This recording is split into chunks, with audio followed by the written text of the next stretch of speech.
There's no qualified buyer or accessor, no sale. What do you, why is that such an ugly truth? Well, I think most of us that own a business believe that our business is going to be very attractive Mm. to, we tend to overvalue what our business, what the business is worth. And we tend to talk about our business in terms of what we think we can get for it, which is often much more so than the buyer's willing to pay. And so if you can't find somebody that's qualified to buy the business from you, you don't have a sale. I mean, it's just that simple. When I was at Sandler, we used to say, no, no pain, no sale, no buyer, no sale. It's kind of a similar concept. And so the successor or the buyer needs to be qualified. And there are a number of criteria that are super important. One is that they need to be able to run the company and at least maintain it. But ideally, you don't want to sell it to somebody that can just maintain it. You want them to be able to grow it. Most owners want their buyer to be able to maintain some of the cultural dynamics that they're so proud of that have been inherent in their growth of the business.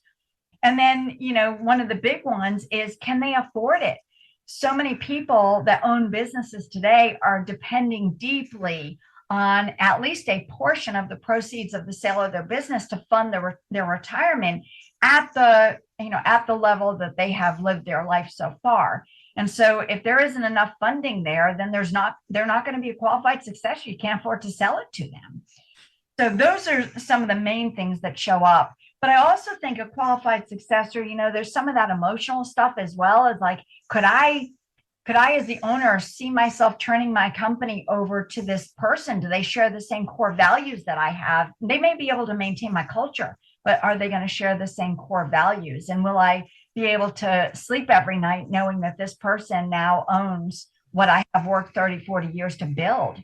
Yeah, Abby, but then, again, and I'd like your comment on this as well. I mean, some people, would say, who cares? I get my check, I cash out, I move to Arizona or Florida, and I'm good. Like, why should I care if I'm selling my business if the person buying it knows how to run it, will be able to grow it, will be able to sustain it?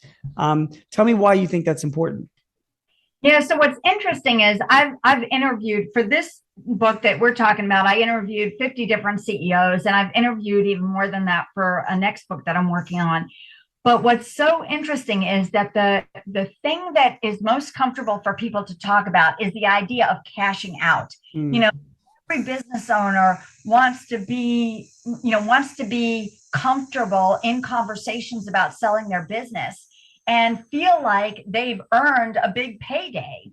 But really, that is not the driver for the vast majority of business owners that have small and medium-sized businesses. The vast majority of them deeply, deeply want to take care of their employees. They want to maintain the culture. They want to leave a legacy because the business means something to them. And so, if they're selling to somebody, whether it's a third party or a person that is not going to be able to do that, it creates a lot of emotional turmoil and heartburn for them.